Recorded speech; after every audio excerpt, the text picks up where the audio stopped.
Alrighty, y'all. I cannot believe we're here. This is the last unit of videos, which is fantastic. We're looking at Unit 8, Aquatic and Terrestrial Pollution. There's going to be 3 videos for this one. This first one's going to be pretty short, about 26 slides, so let's get into it. Our first module cluster is modules 50 through 52. Now, I might be thinking, Ms. Broussard, we should be at 47, and you're correct. We are going to cover these topics first before we dive into 47 through 49, so sit down on this. Let's go ahead and jump into Module 50. Module 50 is all about solid waste disposal. So when we talk about plastic, we talk about landfills, we'll also be talking about composting and recycling. Here is our essential, wow, there is a lot of objectives to learn about. Good thing we're getting this done not a super long time.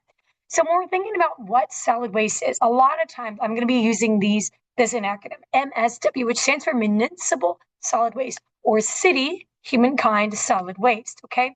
So this is, again, coming from cities or developments that are within a city. So this could be household trash, it could be business trash, school trash, etc. Close parentheses, sorry about that. So again, this is going to be trash, litter, garbage, and refuse. Now, the waste stream is going to be the pathway that waste goes through when it's going from the disposal, so from the trash can, to its next destination. Now, this could be a recycling center, this could be the landfill, this could be to trash incineration or burning facilities. So it's going to be that flow or that movement of the trash. We're going to be looking at where most of our trash is coming from. This is crazy, right? And when we're looking at the top 3 sources, right? Paper, huge. And almost 2/3 of this is organics, which is compostable. So if you think about that, there should be no trash getting thrown away that's going into what we call our landfills, right? Because if we break it down, paper is either compostable if it's not super great, or it can also be recyclable. Organics, so our food and our yard trimmings, our wood, all of these right here are going to be compostable. So if I put all these 3 together, I put all these, oh my goodness, these 1, 2, 3, 4, 5, 4, sorry. If I put those 4 together, we're looking at things that are compostable, right? A big thing though, when we're looking at our other, but also kind of our plastics and our metals as well, we're looking at e-waste. Now, e-waste is going to be something that's quite difficult to dispose of because we're looking at old computers, TVs, phones, and tablets. I mean, if you looked at me and you said, Miss Broussard, what do I do with this old telephone? How do I sustainably dispose of it? I'd be like, there's a lot of components. There's a lithium battery in some of them. Some of them have a circuit board. Like, what do you do with that? That is a very specialized disposal process. So this is only 2% of MSW, but it is considered hazardous because there's a lot of metals such as lead, which we talked about being not only a water pollutant, but also an atmospheric pollutant as well. It's got mercury as well. So there's a lot of things that makes e-waste quite difficult to dispose of. A lot of these chemicals that are, and metals, I should say, that are in e-waste, a lot of these metals can also leach and have endocrine disrupting chemicals that are then, if it's just thrown away, then that can leach out or follow with water, can actually infiltrate out of our landfills and then get into our water sources, such as our aquifers down below. And now you're drinking mercury. Hooray! So not great things when we think about that. And so we do worry about these in particular, which is why if you ever have an old computer, an old TV, please take it to a specialized facility. Sanitary landfills is what we're going to be thinking about in terms of our official landfills. Okay, so kind of the professional ones. This is APES lingo, where we as a developed nation are going to be disposing of trash. This is different than a dump. So if we're just throwing our trash to the ether, then that's going to be a dump. But most of our trash, the ones that's being picked up by the garbage man and from our municipal solid waste corporations, why can I not think of there's a company, you see their logo. Oh my gosh. It's the one that runs the trash in Houston. They're huge. It's like a yellow and green logo. I can't think of it right now. But anyways, all the trash that goes from them goes into a sanitary landfill. It's going to have the features below. There's always going to be, always, a clay or plastic bottom liner.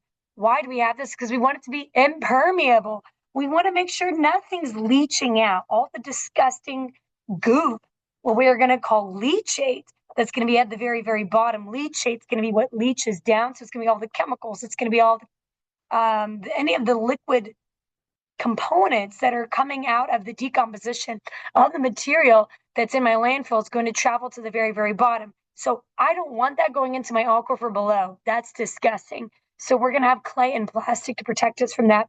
There's always usually going to be a leachate collecting system. So we can see these series of tubes collecting in the liquid leachate, which is at the very, very bottom. That's going to then go to a leachate treatment system, which functions similar to a wastewater treatment system, as we're going to be learning about more later on. You're also usually going to have a methane gas recovery system. We learned briefly in Unit 7 that methane, one of our greenhouse gases, forms during the process of anaerobic decomposition, aka decomposition without the presence of oxygen.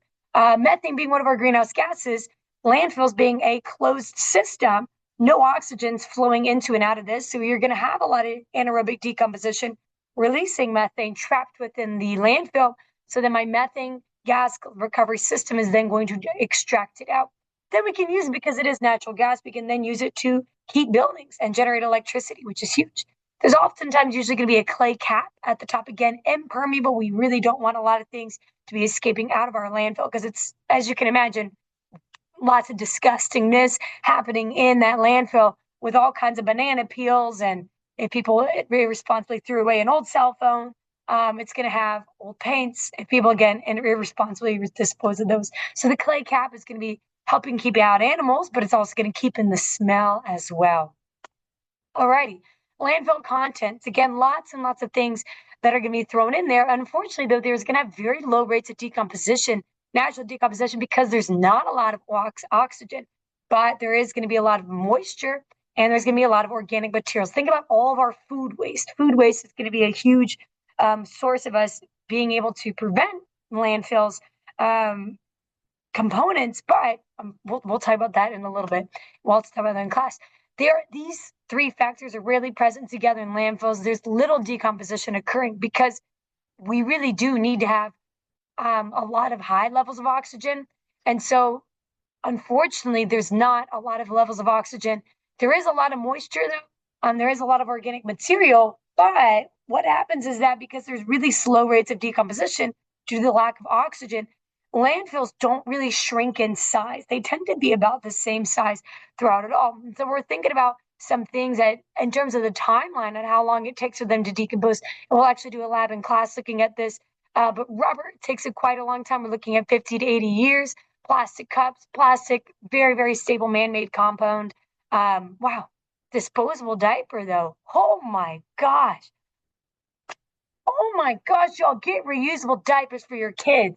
Holy cow, 450 years? Okay, I'm going to just pause there. Glass bottles, 2 million or 1 million years. Okay, please, recycle. I'm just going to put it out there. Recycle. Oh.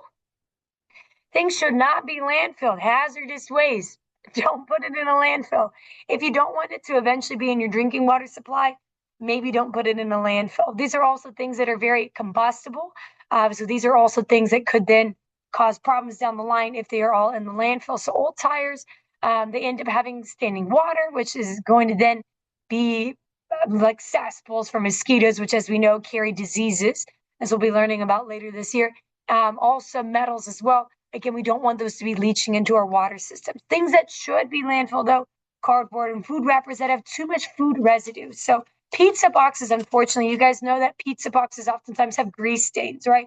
If there's a grease stain, we can't recycle it if it's been essentially contaminated. Egg cartons as well. Sometimes when you're taking egg cartons out of like a cardboard egg carton, the egg explodes. Like it happens to the best of us. It happens to me all the time. Well, now you've contaminated that egg carton with the egg yolk, and so you can't, and it's got food residue, so you can't recycle it. Can you cut off the part of the egg carton that has the egg residue and then the rest of it can be recycled? Absolutely. Please do that. Can you take the pizza box, cut off the top half of the pizza box and the part like the lid that doesn't have the oil stains on it, recycle that part? Absolutely. Please do that. But in terms of the ones that you shouldn't do, it's going to be the ones that has the food residue on it. Rubber, plastic films, and wraps. So plastic film is too thin. You really can't do much with it. What are we going to do with plastic, with like Ziploc bags? Not a lot of products can be made out of a Ziploc bag. It's been too thin. It's been too broken down already. So Not a lot we can do with that structural compound. Styrofoam as well. Unfortunately, styrofoam is styrofoam. A lot of people think you can recycle styrofoam. No, unfortunately, we cannot. But food, yard waste, and paper can, but they should be recycled or composted, as we're going to be talking about. That's reducing what's going into my landfills, reducing that volume going into my landfills, redirecting it in the waste stream. Landfill issues, big things are going to be groundwater contamination and release of greenhouse gases. Again, we've got that clay or plastic lining, but it's not going to be perfect, right? There are unfortunately a lot of metals, such as lead and mercury, that can be leached out. Medication as well, you should bring those back to the pharmacy because a lot of medications can have endocrine disruptors. So then if that gets into our water supply, then you're drinking in endocrine disruptors, and then that can disrupt your endocrines, or disrupt, what are those called? Your hormonal regulation. Hypothalamus. Oh my gosh, I was a neuroscience major and I'm forgetting what regulates your hormones. Thalamus. I think it's the thalamus. Anyways, bacteria as well. So the leachate is going to be that liquid residue that collects at the very bottom of the landfill that can then get into our soil and groundwater beneath. Greenhouse gases, the big ones are in particular going to be this CH4, this methane. This is formed during anaerobic decomposition. CO2 is also going to be released in that process as well. Yes, we have the clay cap, but as we're still filling up the landfill, before we put that clay cap on top, you're still going to have that anaerobic decomposition releasing it. And again, clay caps are never 100% impermeable, so things are going to escape, such as this methane and CO2. Oh man, a lot of communities, rightly so, practice this thing called NIMBY. NIMBY stands for Not in My Backyard. We also see NIMBY with radioactive waste. Of course, you really do not want a radioactive waste disposal site in your backyard. I don't blame you. I don't want that in my community either. Why do communities not want this? Well, number one is going to be the smell and sight. Landfills can attract animals such as crows and rats, and they also are concerned, of course, about groundwater contamination. Oftentimes, we want to make sure these are far from rivers, streams, and neighborhoods to avoid the contamination because, again, that landfill right there, that pollutant goes down, and then it goes up into our communities that rely not only with our wells, but also our waters as well. Unfortunately, this becomes an issue of environmental injustice because unfortunately, low-income communities are oftentimes targeted in terms of the location of these landfills because unfortunately, a lot of times our low-income communities may not have the legal resources to fight against having a landfill. And so a lot of times they get taken advantage of, which is not their fault, and so this really does become an issue of environmental injustice, taking advantage of communities that may not have the resources to fight against it. So obviously that is very unfair. Oh my gosh, that's exactly what I was just saying. I was like, man, it's a shame I didn't put that in the slides. But yeah, kind of what I was just saying. Again, they don't have the resources or political power to fight against. Again, really, really, though, an issue, an injustice, moral and ethical injustice that we see going on because everything's about money, unfortunately, a lot of times. But you can be an advocate. You can be a legal advocate to fight for the justice for those communities, though. Future career. Waste incineration and ocean dumping. So there is a way to try to reduce the volume that needs to be landfill because a lot of food, or a lot of waste, I should say, in terms of plastic, food, and paper, are made up of hydrogens, carbons, and oxygens, which means these are easily combustible. So we can't burn that waste and then reduce the volume. We can actually reduce that volume by 90%. However, because nothing is perfect, it's going to be releasing a lot of airborne solids, right? Burning biomass releases nitrogen oxide, sulfur dioxide, a lot of times released from our combustion reactions, and CO2 as well. So again, nitrous oxide and carbon dioxide are greenhouse gases. Particulate matter and sulfur dioxide are not only our criteria air pollutants. So again, not really great things to put into our atmosphere. Bottom ash, which we're going to see if I have a diagram. Okay, not yet. I'll have a diagram on the next slide, I think. Bottom ash is going to be what falls to the bottom. This can contain a lot of toxic metals, such as it's still going to have the mercury and the lead. And then a lot of times these are stored into ash ponds before taken to special landfills. But then these toxic metals can leach out of the ponds. They can actually infiltrate into our groundwater below and then they can also evaporate into our atmosphere as well. Cool things though is this can be burned to generate electricity. We're going to see that in the next one. Unfortunately, that we do see a lot of illegal ocean dumping. People just dump it into the oceans, and that leads into the Great Pacific Garbage Patch, as we're going to be learning about in class. Plastic, especially because a lot of times it's going to float. It's going to collect in large floating garbage patches. Again, the largest one is going to be the Great Pacific Garbage Patch. This can suffocate the animals if they ingest it, can block digestive tract functioning as well. And then that if they're not able to eat, then they unfortunately can starve. And if they get entangled, then they can't fly or swim, which of course is going to decrease their survivability. On that really sad note, here's your practice FRQ. We only have 2 more modules that we're going to be covering. This one's going to be 51, which is waste reduction. Here's our essential knowledge and skills. All right, the 3 R's, reduce, reuse, recycle. Did you know, though, that reduce, reuse, recycle is in order of priority? It's not a random order. There's a reason it's not reuse, reduce, recycle, or reduce, recycle, reuse. They are in order of priority. The first thing we can do to decrease what's going into my waste streams and my landfills is reduce what we make and consume to begin with. There is a reason I'm always harping on thrifting and going on Facebook Marketplace. Safely, please bring a friend with you if you have a Facebook Marketplace. It's because if we reduce what we consume, we reduce what we manufacture. Supply and demand, baby, right? If we don't want a lot of stuff, the manufacturers don't have to make a lot of stuff, right? We drive the economy. So thrifting is huge. Buying used is huge. Go to Goodwill or go to your local thrift store. Oh my gosh, because then you're not only reducing the goods that are manufactured, but you're also reducing the packaging and the shipping goods. Freaking Amazon. I know Amazon's convenient.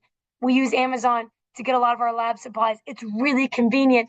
But oh my gosh, please try to do the Amazon delivery day where they put everything you're going to order for the whole week and put it in one box. Or just, get in a car and drive to a store like you used to have in the old days. Because every time you go to the store, that's also reducing packaging as well. And another thing, bring your own dang bags. Reusable bags cost you like $1. I'm sorry, this is going to be my soapbox unit.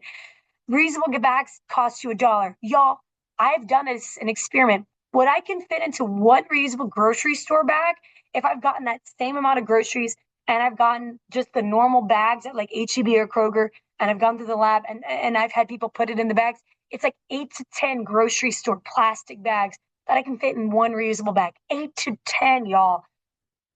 Please, when you go off to college or do your job or your workforce, whatever you end up doing, get your reusable bags. It's a significant reduction. And then everyone's like, well, I use the plastic bags for trash. How many trash bags are you going through?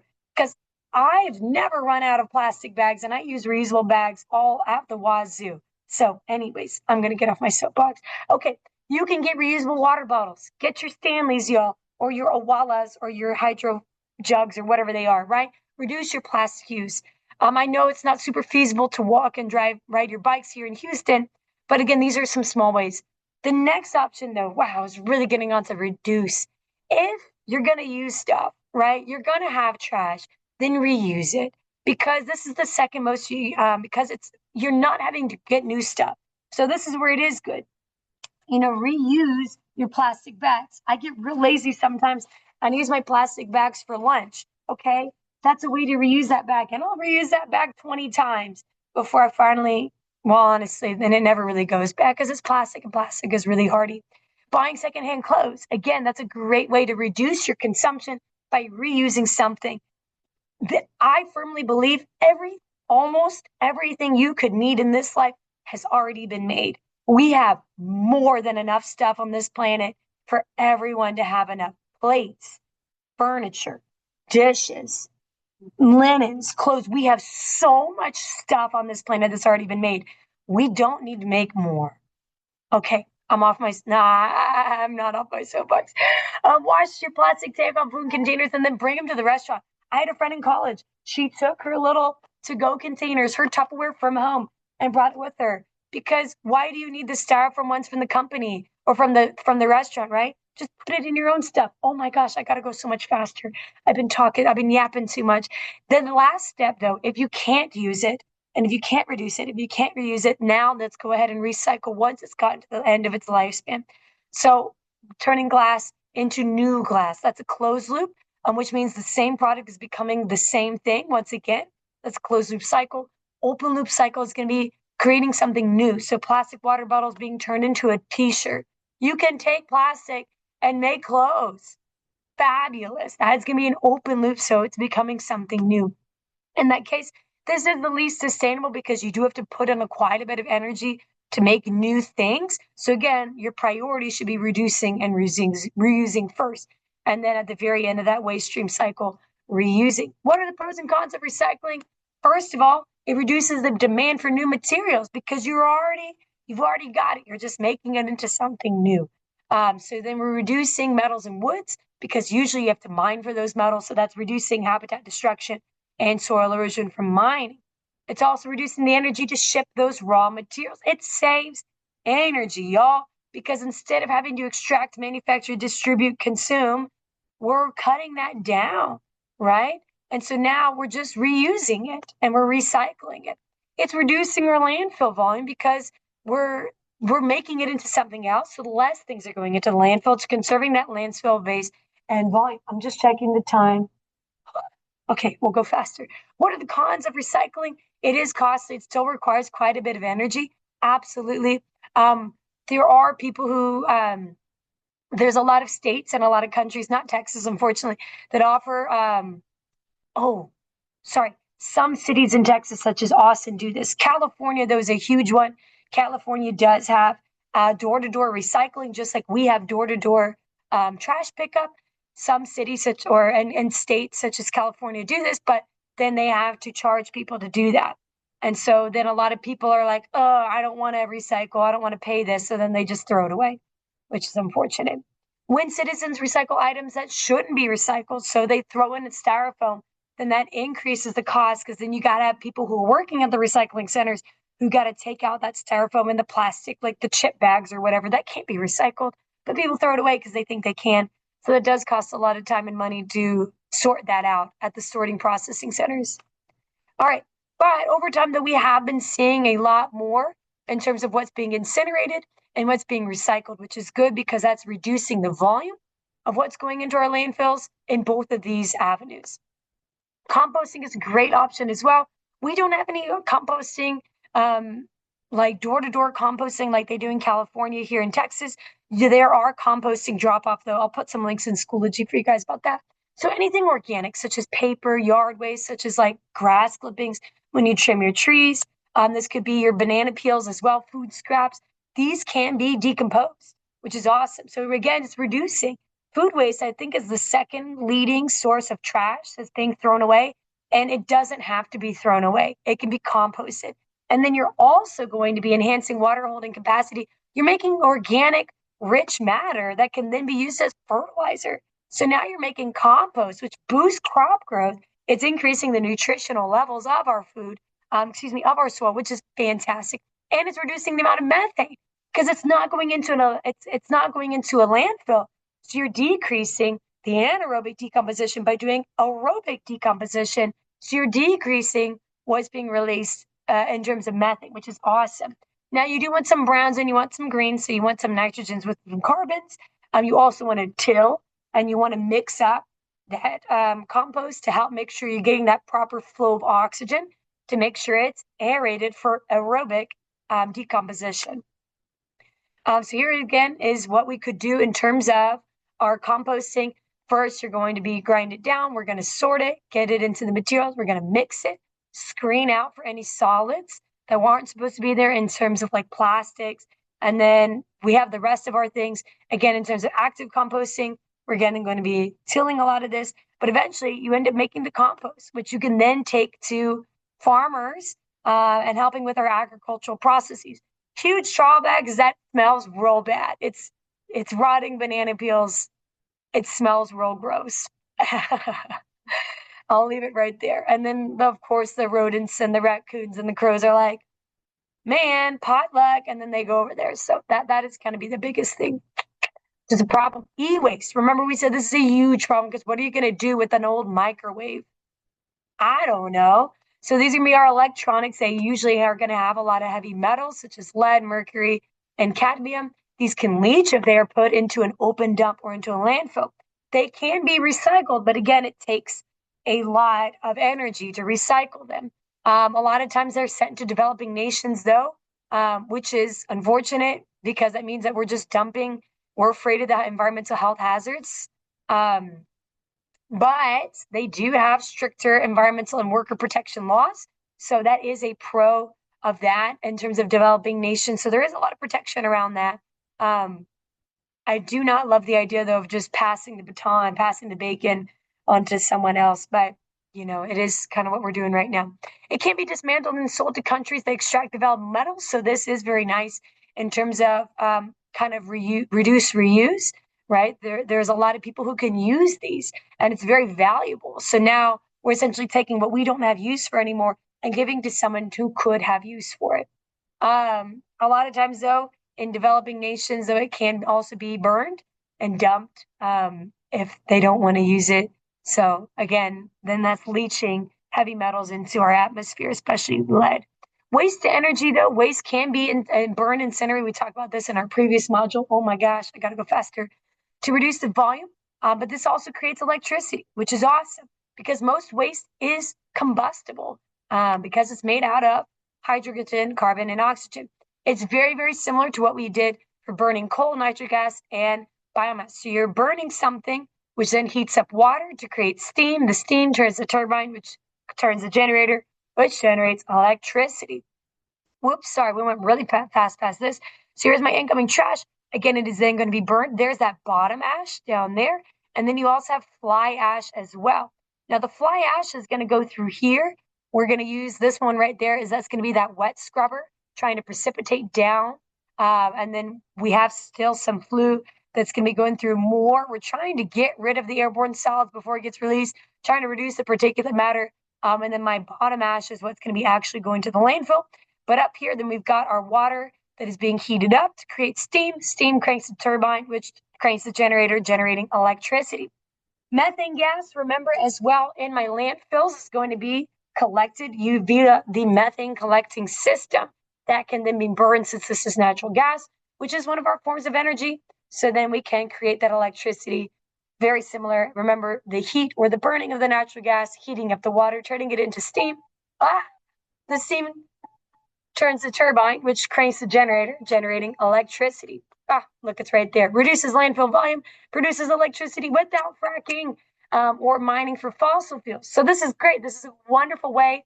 If you've already got the trash, let's go ahead and get the methane in this way, rather than having to frack for the methane and natural gas, which is primarily how we do it. Look at that. That's going to be the end of that module. We do have one more module to end off this video. I am sorry that I got my soapbox so much. We'll see you guys in a bit. This is our last module. I apologize. This was going to be a little bit shorter, but I just got really on my soapbox about recycling and consumerism. So here we go. Last step is talking about poop, so sewage treatment.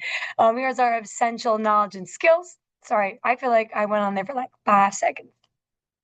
Okay, wastewater treatment process is going to be made up of 3 main steps. The first step, also known as primary treatment, its main goal is removing the solids. Okay, so we're physically removing large debris that are physical or solid in nature. So TP standing for toilet paper, leaves, plastic, sediment, anything that's going down the drain. Remember, though, that wastewater is not just what goes down the toilet, but it's also going to be the water leaving our sinks. It's also going to be the water going down the shower drain. So hair, right? A lot of hair goes down the drain, unfortunately. Also, it's going out of our dishwashers, our washing machines, all of those are going to our wastewater treatment process. So we're going to use screens and grates to get rid of the solids for primary treatment. Secondary treatment, now we've got liquid, but I would not call it clean. You can take out the poop and take out the toilet paper of toilet water, and I still would not drink it or touch it. No, it'd still be very gross. So we're now going to have secondary treatment and tertiary treatment to purify that water. The first thing we're going to do is we're going to have some biological warfare. This is going to be we're going to have beneficial bacteria, and they're going to go through and they're going to actually overwhelm the bad bacteria. So we essentially swarm the bad bacteria with this good bacteria on our side. And this is going to be an aerobic or oxygen fuel process. So lots of bubbles happening in there. So this aerobic decomposition or breaking down of the bad bacteria by good bacteria is going to be our secondary treatment. Tertiary final treatment is now we're going to try to get any final pollutants. So big things we're going to be looking at is any more bacteria. We'll also be looking for any chemicals as well. Another big part of this is we're trying to get rid of nitrates and phosphates, because as we learn in classes, we're going to continue learning with this unit, there is something called eutrophication, the overgrowth of algae, and then the death of that algae, which then decreases the oxygen levels, making hypoxic or low levels of oxygen in a water system or in an aquatic ecosystem that is fueled by high levels of nitrates and phosphates. So we need to have a way to treat and remove those nitrates and phosphates in order then for us to then release the water, which again, we're trying not to cause greater amounts of eutrophication. We're also going to use disinfectants as well with tertiary treatment. So a lot of times we're going to use UV light, as we'll watch a video in class, ozone and chlorine, some chemicals, disinfectants are going to then break down and sterilize that water to also kill off any remaining bacteria and pathogens. A big one that we're targeting for this is E. coli. We don't want that to go into our waterways and streams, because eventually that water we reacquire and then we re-purify to then drink ourselves. So again, we're trying to help our future selves as well with this. Effluent is going to be what's going to be discharged at the end. This is going to be liquid sewage that is discharged after it has been purified at the very, very end. So again, this is going to be that last step. Again, when we're done with our purification process, it then goes back into our waterways and streams, and it is considered effluent. Not affluent with an A, which stands for how wealthy a nation is. That's a common question. So let's look a little bit closer at those primary and secondary treatments for wastewater systems. So again, the main goal of step one or primary treatment is we're trying to get rid of the solids. So we can see here we've got some screens that are going to be filtering out and, for lack of a better word, screening out those solids such as paper, plastic, toilet paper, and also doo-doo as well, being targeted. If you have any stickers from fruits and maybe the sticker accidentally went down the drain when you're washing fruit, that would be taken out as well. We then also have the grit chamber. This is going to be settling those sediments to the very, very bottom where they can be removed. This is going to be then gone a lot of times usually to a landfill. This sludge is oftentimes going to go there, or the grits and sediments as well. We have another clarifier. Again, we're trying to get the solids out so that we have the liquid. Again, there's kind of a murkiness to this liquid, so it's not clean yet. We then move to the secondary treatment. We're going to have that aeration tank with the beneficial bacteria that are going to break down and fight off some of the pathogenic bacteria in there. We're also going to have disinfectants as well as part of this, and we're also trying to purify and get rid of those nitrates and phosphates. Sometimes secondary treatment is also going to include part of this. This tertiary treatment sometimes gets lumped in with the secondary treatment. It usually removes quite a bit of nitrates and phosphates, but not all of it. One of the big things we really want to be considerate, though, is that it does not remove medications and pesticides. Hola, lo siento, I know. It's good to see you. Tengo un video por mis estudiantes recordar. Sí, lo siento. It's good to see you. Gracias, gracias. So in terms of medication, you don't want to just put your medication down the drain, right? And so we want to make sure that we're taking those medications, and we need to then take those back to the pharmacies. That way they can be sustainably and properly disposed of. Same thing with paints. We don't want those to go down the drain. POPs, which are persistent organic pollutants, those are going to include things like mercury that actually stay in our tissues and they travel up the food chain. So if we have POPs that go into the water systems, and then they are consumed by fish, then you eat that fish, you're now consuming that fish, or excuse me, that POP, because it's going to be traveling up the food chain. All righty. Wastewater treatment is going to be continuing that. So we're looking closely at that sludge. Sludge is going to be this solid material that's extracted out during that primary treatment. Now, we then want to then treat and dispose of the sludge. So this is, again, the solid waste that collects at the bottom in the primary and the secondary treatment. A lot of times we're going to spin it to concentrate it further to really remove that water. So think of it kind of like a really gross centrifuge, right? When you spin that centrifuge, you have the precipitate that fell to the bottom. The liquid was kept at the top. Similarly, we're going to spin the sludge so that the solid goes to the bottom. The liquids are squeegeed out. Again, really, really gross.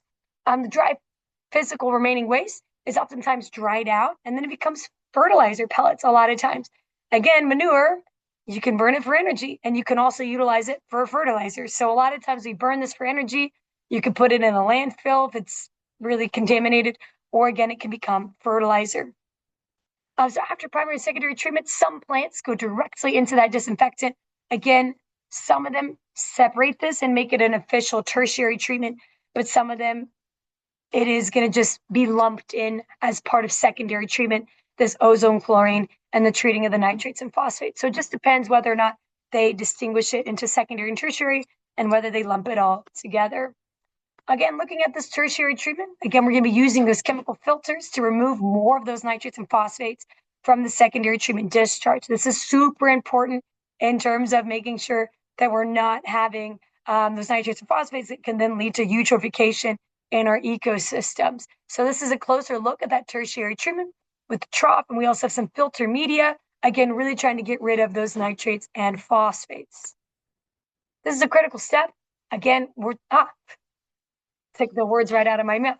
Elevated nitrates and phosphate levels are going to lead to that eutrophication. So this is very critical to make sure we're minimizing and mitigating what's going into our ecosystems.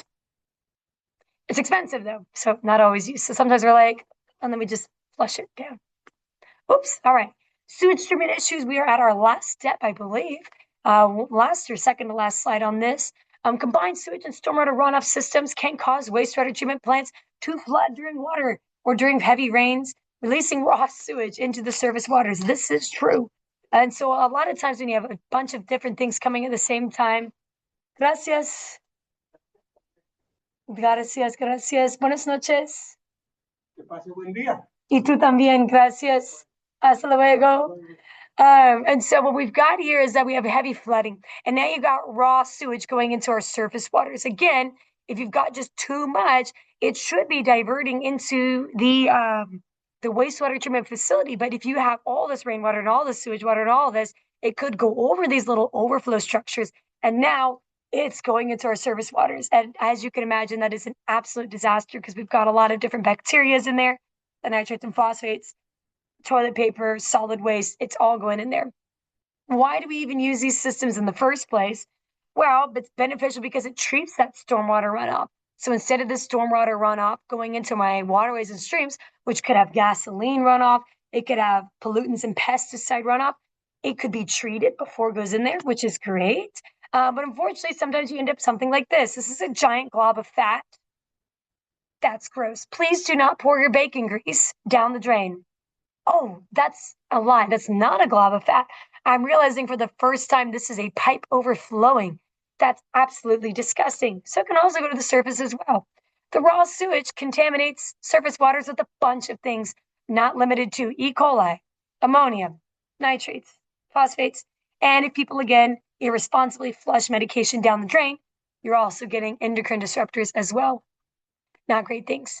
Even treated wastewater effluent, what should be going out there from there, it still could also have elevated nitrates and phosphate levels, especially if it does not have that tertiary treatment. It could also have endocrine disruptors because of, it could be that people are irresponsibly flushing down their medication down the drain if they have unused medication. But it's also because the medication passes through the body sometimes, especially if we have too much of a medication. Sometimes our body doesn't utilize all of it. It then gets passed out, voided via urine or via feces, and then that can then go through our wastewater treatment plants as well. Okay, hot diggity dog, that's the end of the video. Thanks for hanging out. Have a good evening, and I'll see you guys in class. Only 2 more videos, y'all.